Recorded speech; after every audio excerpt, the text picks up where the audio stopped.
Hello and welcome back to Versus. We've got some more Canadian Highlander for you. And joining me on comms today, we have James. Hey, James. Hey Nathan, Happy New Year. How's it going, mate?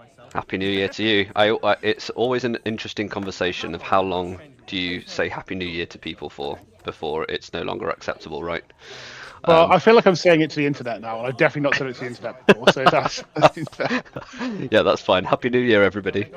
Um, we have an interesting spicy matchup going on here between Jay and James, who are both the players that probably changed their deck the most. I think that's fair, right, James? Oh, 100%. Yeah, Yeah, yeah, definitely. yeah. We do have you commentating on your own match, but oh well, that's always fun. I can ask you loads of questions about it. Um, Sounds good. to start off with, do you want to tell us about your deck? Yeah, so mine's just a Dimir Tempo deck. It's a bit influenced by a standard blue-black Tempo deck that I actually played standard for a brief window and kind of enjoyed. So I thought, I'll put this in a format I actually like and see if I have more fun. And I did, which is cool. Um, just a bit different than he is at Tempo. Has to play itself out a bit differently. Doesn't have the reach and the burn, but gets kind of better threats, harder removal. So yeah, it's an interesting balancing act. This deck is now overpointed. This was recorded before the recent points change. So it was on Treasure Cruise, Dig Through Time, Mox Jet, Mox Sapphire, True Nemesis, and Mana Drain, which is straight 10. It also runs Reanimate and Psychic Frog now, which are pointed. So it is currently up at 12. So I need to do some work on this to redo it. But yeah, it's a fun deck. Nice. I won't put you on the spot and tell you what changes you're going to make. You can figure that out in due course. Rakdos Goblins that Jay is piloting is a Rakdos Goblins deck that's apparently they were experimenting with rituals, which they've informed us is not advisable. But we'll see how this goes. Points are Mox Jet, Mox Ruby, Vamp Tutor, Urza's Saga, Ancient Tomb, and Imperial Seal. Although obviously Urza's Saga was not pointed at the time of recording. So those are the decks, and we've started off already with Imperial Steel is there for you to start with. And Seal and a Thoughtseize. Seal and a Thoughtseize. And this is an interesting balance again. That's a bit of the downside of Seal versus Vamp Tutor, why it's just not as good a card. Is Jay doesn't have this extra information now. Technically, I should really have waited for them to do all this before Thoughtseize in, because it's very hard for them to do actual decision based on not knowing that they're getting Thoughtseize. So that's a bit of a unreasonable bit on me, but I've known Jay for ages, just kind of playing fast and loose on a friendly game of Magic. Yep. But this is a tournament setting, James. How dare yes, you? exactly. Sorry, I apologise. It would not be surprising to me looking at this hand if it didn't matter that they were being Thoughtseized or not, because they were probably going to get a mana source, so they have lots of scary cards, 2 Lords, a Fable with the Mirror Breaker. They just need the mana to cast them. Right. And this is, I remember deliberating over this quite a lot. This is a rough one to try and pick, because 2 Lords are both scary, but Fable with the Mirror Breaker is also very scary. So I think I ended up, I can't remember if I ended up going for the line of taking out the 2-drop, because it was a 2-drop. You want to try to target something that is different to the other stuff, right?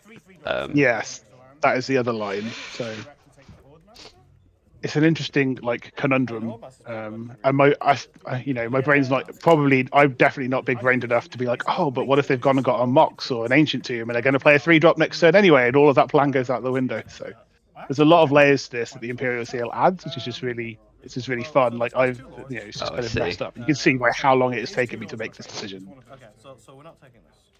I mean, I suspect it's just mana ramp, like you said. Yes. Considering the hand, yeah. Yeah. So if it is just it was a land, but obviously Ancient Tomb lets Jay get to the 3 immediately. So hasn't really helped. Haven't removed their next turn's play as I might have done if Jay was just going to draw a normal mana source. So. And do you know what type of creature Fable of the Mirror Breaker makes? Shaman, right? I'm 100%. Oh, right. Yeah, okay, yeah, I got that wrong then. It's probably another line of text on that card somewhere. Nah, whatever. Okay. We'll rename Jay's deck the Rakdos Shaman's deck. That little guy's got a knife, but he doesn't have a knife anymore. That is what Jay has named their deck, and I do quite like that. Hey, that little guy's got a knife. But he doesn't have a knife didn't anymore. quite fit on the screen. No, that does seem ambitious. Brazen Borrower was pretty good answer to a token. So Yes. we like that. I did feel a bit behind down to an Ancient Tomb kind of on the draw, but a bit of the tempo play from the Brazen Borrower helps quite a lot just to kind of stabilize. But obviously, certainly the traditional Izzet tempo deck wants to get a threat down and protect it. And theoretically, the Dimir Tempo deck has a similar-ish plan, but it's hard to do that when you're on the draw against an aggressive deck.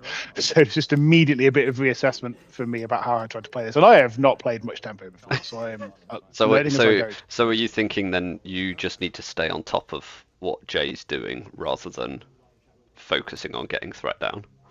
Is that... Yeah, I think my main concern, I've played against this deck playing a different one a couple of weeks beforehand. My main concern is not being run over, which is a threat when there's lords in hand. Yep. And Jay also not doing one of the various goblin combos, which you can see I'm scared of here, so I'm force of willing a goblin matron. Recognise that card. Yeah, exactly. So that Even is if it is a little bit more purple than I'm used to, which is worth mentioning. Yeah, Jay not quite convinced they're happy to commit to this deck long term enough to just go out and buy all the cards, which is reasonable. It's one of the nice elements of... My favourite part of this is that the Ancient Tomb looks like it's a red card. This is what happens when you run out of ink, I guess. Oh, it's gone. Yep. It's been wasted. Yes, and so this is I feel reasonable in this situation. A flipped Fable is obviously scary, but Fable's kind of Wasteland's caught me up on mana, and I have two up. There might be a flash threat, there might be some card draw, there might be a counter spell. Fable on its own is not too scary. No. And also just putting Jay back a couple of steps is good, knowing what they've got in hand. Yes, especially as they are still struggling on mana, so that Petal was needed to get that 3-drop out. Ooh, So interesting one to Edict. Typically, people say edicts don't give your opponents the choice, but I would much rather see Hobgoblin went away here, so I'm definitely going to give Jay the choice. But this is the nice thing about playing some of the black spells in tempo. Like, you just get access to different things that you don't normally. The traditional tempo deck is it or Jeskai. Yeah. And you just get different cards in black, which is just kind of cool. Your removal's better, isn't it? Yes, exactly. And you get access to things like Kaito and... Yes. I do love Kaito. I think I'm playing all of the blue-black Kaitos in this deck because it was one of the main reasons I decided to build it blue-black, is I just think Kaito is a really cool bit of card design that doesn't fit in a lot of other blue-black decks. So I almost kind of made this just for the sake of the excuse of playing a Kaito. Well, I'm glad I chose Kaito as your deck image then. Yeah, exactly. It's a good choice. And he's got his cool little one with his little metal Tanuki friend as well. Yeah. Oh, and there he is. Hello. Ears are burning. This is arguably the worst of the three Kaitos that I'm playing, but you do what you must when you draw that one. If you play a slightly below par walker. What does it do? You can return a creature to your hand. So it deals damage. Okay. Yeah, you get to activate him twice. Yes. But his uptake makes things unblockable. His 0 draws a card, and his minus makes a token. So they're all like vaguely relevant. That's fine. And this is nice now. It's just it doesn't make things unblockable. It means they can't attack or block. Sorry, that's my poor phrase. Yeah, you're choosing something else to not be able to block rather than making your thing actually unblockable. So he's a nice kind of bit of defending early on against that Hobgoblin Bandit Lord. That is a scary card. It is a Wrath. It's not a Wrath. I'm casting a Wrath. It is a Lord. Into which I'm casting a Wrath because I'm quite scared. And this is an interesting point of Jay, who's a seasoned tempo player, looking at this tempo deck and being like, why are you playing a Wrath? You shouldn't be playing a Wrath, which is probably objectively correct. Like, you probably shouldn't be a Wrath in a tempo deck, but it's hard for me to shake off my control brain. I was going to say, yeah. Yep. You like to have the panic button to be able to press, right? Yes, it is a little scary, and there is some elements of my creatures are sometimes a little, again, because of the black rather than the red, they're a little bit bigger than tempo dex creatures might normally be. Okay, so then Deluge has a little bit more agency. Yeah, I might be able to pick off a couple of X1s maybe even X2s from like aggressive red or white decks, and still have something left on my side to try and pay that off. Well, So I'm still not. in the Is It Tempo deck lists, you're playing like Young Pyromancer and things that are going to be Yeah, spitting out a load of tokens, and I'm guessing that you've got fewer of those. yeah. There's very few go wide. Yeah. I think Sedgemoor Witch is the obvious one, but I don't actually think I play Sedgemoor Witch in this because I assessed that wasn't like a useful angle for me to go on. It's much more like a scary tempo-y threat Yeah, yeah. and card advantage and stuff rather than go wide, hard to deal with stuff. Because there's an interesting, like, there's much less efficient card advantage in a Dimir Tempo deck because I play things like Sign and Blood and Night's Whisper that you'd never play in, other ones because you've got so much you've got the reach that you don't need bad card draw. You can just have the good blue card draw. And we all know how much you love a Baleful Strix. I do love Baleful Strix. It is a fantastic card. It's so clean, so simple. You can shove a Skull Clamp on it and it gives you even more cards. It's fantastic. So rude, Fantastic. that poor owl. Well, owls have short lifespans, possibly. I don't know. Jay finally having a third land is probably helpful for them because this is, although Goblins is somewhat low to the ground and aggro, there is like combo stuff to it. It does want quite a lot of mana. You've seen a number of 3-drops that they've cast so far. Like the combos require mana to activate with things like Passionate Bonds and kind of looping stuff with what's his name? The Conspicuous Snoop. That's the card, I think. And to be fair, Jay did say that they were playing around with what they called spells that ramp you mana, rituals and stuff. So that does also suggest that the goblins do want some mana. They're hungry. Yes. What's the best creature in your graveyard? Yeah, you That's not a goblin. Oh yes, it is. It is. It's everything. It's also a ninja. It's also a shaman. It's also a shaman. Yeah, I'm glad you mentioned the shaman. It's all kinds of things now. It's a robot. It's a Cyberman, possibly. I can't remember what we get from all the other sets now. I just remember being excited when gods were introduced, and we're so far past that now. Yeah. This is why I love this guy too. Though it made me a body that gave me some life and has drawn me 3 cards and protected itself for a turn. Like this kind of tempo planeswalker when you're not under too much pressure is so nice. Yeah, I mean, I feel like you're too far ahead here. For Jay to really get back in. Yeah, there's 6 damage here if there's no removal, and there doesn't appear to be no, and just make it even harder.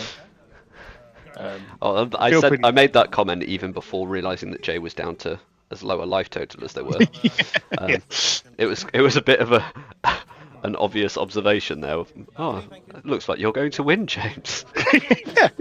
They're down to 2 life, but you're probably going to win this one, aren't you? Yeah. That was a funny one though, because there are many, many times in my life that my greedy mana bases have been annihilated by Jay's Blood Moons and Magus of the Moons and back to basics. So for me to even right at the end when it didn't really do anything, get a there's a level of satisfaction there. There was a little bit of smug. That's what it feels like. Yeah. Stupid red players. I can't remember this. I don't even think. Maybe I do play back to basics in this as well. So I did try and pick all the blue ones that I could do with this, but obviously don't have access to Blood Moon and Magus of the Moon or the kind of the broader mass land destruction that red can get as well. The idea of punishing people with greedy mana bases makes me sick. I'm not. You know me. I'm not a huge fan of it, but Harbinger of the Seas, I have a soft spot for that. I think because I've died so many times to Blood Moon, I'm just like I want my blue version, and I don't care who I hurt to get it. I mean, for everybody who didn't pick up on my sarcasm there, I play Price of Progress as my my splash in my mono black deck. So. Oh dear. Yes, and that I've grown to a level of peace and understanding that's probably not going to end up being pointed again. So that's fine. Okay. I've made life with that. They pointed more things that I want to. I was very happy with the recent points announcement and getting a bunch of 1-pointer ones. I think that's really cool for the form. Yeah, we were having a discussion that they probably want to go the other way and try to point the greedy mana bases more. We don't really want it to be a format that's just 4 color. Every deck can play 4 colors easily. Yes, and I don't necessarily. All decks are the same kind of thing. Yeah, I don't necessarily think so. One of the people in our local Discord was suggesting recently to kind of like point more aggressively, even point in the mana, maybe like start looking at fetch lands and getting those pointed and stuff. And I don't think that's necessary, but I think it's good to have things like price at 0 points, stripped down to 1, cards like Opposition Agent getting out there and just hurting greedy decks. So you have to know there is a downside. You cannot just, like free roll these things. You can still do it if you want to. I've got a bunch of 4 and 5 color decks that are not high quality, but I like to play and they're fun for a change. So taking them away from me would be sad. But like you understand there is a downside and there should be a downside, right? Yep. Ooh. Jay taking a very aggressive line in this. That was aggressive. No land drop, but spending the Swoon Spirit Guide just to get rid of a Baleful Strix. Oh, speaking is hard. So this is probably Jay's tempo lineage showing itself. Oh yeah, maybe that's what it is. Yeah, because I think that might have been a bit too aggressive with what's on board. Yeah, I mean, I can't block this Outcast anyway. Yeah. Strix is not much of a clock. It does enable some of my kind of, Kaito cares about attacking and stuff. Ooh. This is a very nice line for me, just to get a bit of extra advantage. Jay's obviously missed the land drop already, so it's digging for it, so I can kind of capitalize on that. And if they don't hit one here, which it doesn't look like they have one in their hand, really getting punished for that aggressive line last turn, losing the Simian Spirit Guide for minimal value. And if I remember rightly, just going to try and lock them out even more if I can with this Harbinger of the Seas, just to kind of race through this before they get access to their lands and hopefully cut off, the fetch lands and stuff like that. So we do have a Mox, but this is mostly a red deck. Yep. Goblins weirdly mostly red. Yes. It does make quite a lot of sense. And it even turns off some of the mana that enables, this fetch lands aren't going to work now. It's basically just basic mountains that Jay is after. So I'm feeling quite good here. There is fast mana and ritual, so there's definitely ways for Jay to have an explosive turn and get out of that. But hopefully now I've got to untap, have some counter spells, have some interaction, just kind of keep ahead. Yep. Yeah. This could be a fairly short match. What do you think the strongest Typal deck is for Canlander?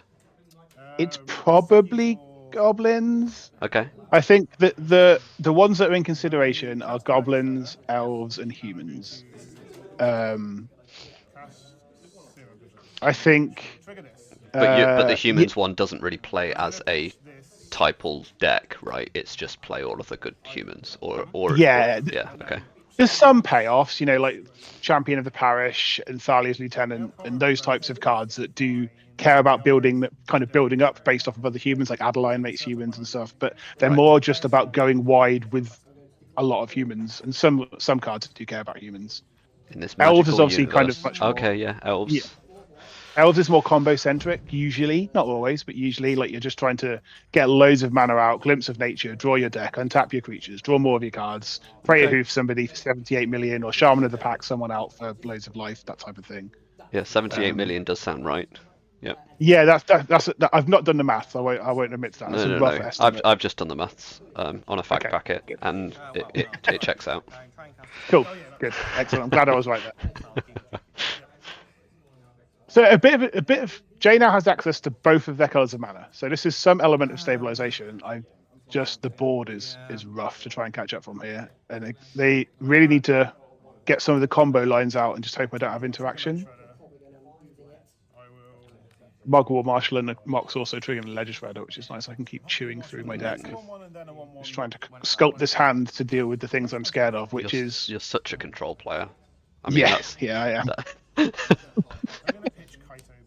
I think the way that you play Magic also, from what I've seen a lot of the times, is almost like a pessimistic, but if they have this, then I'm in trouble. It's which is not a fault. It's just your style. Like how do I not lose rather than how do I win is like the first question, I think. Yeah, that is definitely how my brain works when it comes to Magic. It's like what do I look at and sigh internally, or sometimes externally if it's really bad, and just go like, "Oh, I'm done. I can't possibly ever recover from this." I think it also explains why you end up in situations where you feel pessimistic about a game when it's fairly even, because you're focusing on the ways that you lose. Yes. Yeah. And that's it. And there's nothing. There's no right way to play Magic, obviously, but it's just good to try and not let that like mental attitude like affect you too much, because I know it can to me like I'll feel pessimistic and negative about stuff when I'm nowhere near the space to be that. And it's it's probably better for you emotionally to be overly positive. Assume you're going to get there, but I'm too British for that. So. Too British, incredible. Brilliant. Right, back to the game. What's actually happened? Yes, Jay is like putting up a pretty good show of stabilizing. Like they're a reasonable way from dead on 14 life. I don't have loads of power on the board, and they have a lot of cards in hand. Let's see what they've got. Oh, an island. Okay, cool. Goblin Matron, much better than an island. And Snoop. This is why this is why my brain might sometimes go pessimistic. It's because they've got half of the combo, a Goblin Bombardment that's terrifying, and a tutor for the other half of the combo. But they can only cast one at a time. Oh no, the Lotus Petal. Well, yeah. So they have the Chrome Marks and the Snow-Covered Mountain now. Oh, I didn't see the mountain. Yes. Yeah, so there's actually like the mana problems are solved now. Yep. I just need to try and get them dead. If I don't have counter spells and interaction in hand, I need to try and get them dead as quick as possible. And this is 6 damage, so that does help. But this turn is really important. I can't even remember if I had anything here, whether I'm just leaving up all of my mana to bluff that I have something. But I don't think it matters from Jay's point of view if they have lines to go for. You've got to try anything here. Yeah, because on board you've got 2 more turns, so it's maybe not just this turn or bust. I thought you play sacrifice a creature. You don't have any goblins, but if you sacrificed a goblin, you could get 2 goblins. An edict that says goblin on it is basically what's happened here. Incredible. That's so funny. This is one of the things I love about Jay's deck building. They maybe not quite as aggressively and stupidly as I do, but they definitely do commit to the bit, maybe a bit more than they need to. Love it. So. This card is an edict that, well, it's an edict that comes with multiple creatures if you want to just go wider, I suppose. It's weird. It's pretty weird. But it drew the counter spell out of my hand that I definitely wanted to save for one of those goblins, because I feel like I need to get pressure in and try and kill them. I'm going to get... Oh, yes. Okay, I had a spell. Yeah, I mean, it makes more sense to counter spell when you can follow up with removal. I was surprised that you were countering that, because the Harbinger probably doesn't really do that much anymore. No, that's probably true. I can't really remember. Opposite Stage doesn't do much either at this stage when I've got a Harbinger. This is what I'm saying with having access to black. Having Infernal Grasp wouldn't actually matter here. Like a Lightning Bolt would still kill that Goblin. But if that was almost anything else, that Infernal Grasp is way more helpful than this Goblin Bombard. In front of this potential like spamming creatures into Goblin Bombardment to get me dead. Yeah. It shows that I have started playing Canlander a little bit more now, because when you said that about, it's a small creature, the first card that came into my head was Murktide Regent. And it was like, but it kills Murktide Regent. Yep. That's the type of thing you need to think of. More weird Goblin things with the word Sledder. Yeah, I'm not keeping that. Jay has no respect for their own cards. No, that trash could go to the bottom. Far less than I do. I spent a subtlety on that, so Yeah. I clearly have some. But I think my logic here is if there's no creatures, I'm getting in for 6, and I have 3. I'm getting for 7, and I have 3 lethal threats. And if I can just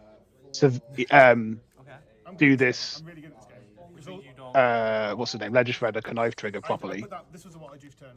Okay, cool. Yeah. I'm slightly lost on what you just So I drew this for turn. I cast Ponder. I saw 3 lands on Ponder, but I was like, it doesn't matter because I have my second spell. Yes, I think this I is. have to have a non-land. Yeah, I just didn't look at Ponder and was like, oh, I'll draw a card, then I can cast a second spell and surveil it. It was like, that's not true. You have to shuffle. You have to draw a spell. Right. So I didn't just have it, which was what we're discussing here. I think I remember playing at the time. Jay confused me a little bit, like, oh, you just have it, right? Because you just discard a non-land card and then I'm dead. So I was like, oh yeah, you're right. It doesn't matter. And then I thought about it for a second. I was like, no, it really does matter. I need to have an actual spell here. I cannot just do this. So I can cast this Deluge for 0. Or discard this. Yeah, Stifle, put the counter on it. So basically, what happened there, a bit complicated in the way that we went about it, because, like I say, just lazy and not playing Magic in the most efficient way. Is I cast the Toxic Deluge, paying 0 life to give everything -0/-0, and then discarded the Stifle to the Connive trigger to get the extra point of power on the Ledger Shredder to get the final point of damage to kill Jay. There was a bit of confusion there around the shuffling of Ponder, because I needed to shuffle on Ponder. Right. Okay. Because there was only 3 lands off of it. But it just took a while for both me and Jay's brains to pass the way through all of that information. You'd skipped a couple of steps, and then when asked about it, you couldn't really answer the question. Yeah, basically. But we got there. We're all okay. And so ninjas and tempo ninjas defeat the goblins, but I'm not going to claim ninjas. I'm not going. There's almost no ninjas in this deck, and there's been a lot of abuse in Canlander channels for claiming ninjas when ninjas aren't involved. So I'm not putting that name on it. All right, okay, fine. Tempo beats goblins. I mean, shamans. Shamans, yeah. That's the one. Well, I hope we get to see Jay's goblins deck again sometime soon, because we didn't really get to see it do its thing as much as I'd like to. So. I have been playing it a fair bit, and it went off a fair bit in some friendlies we played after this. So it definitely, nice. I can commit to Conspicuous Snoop and Kiki Jiki being terrifying. Oh yeah, I could see that. Thanks for joining us, James. Anytime. Catch you next time. Bye. Bye.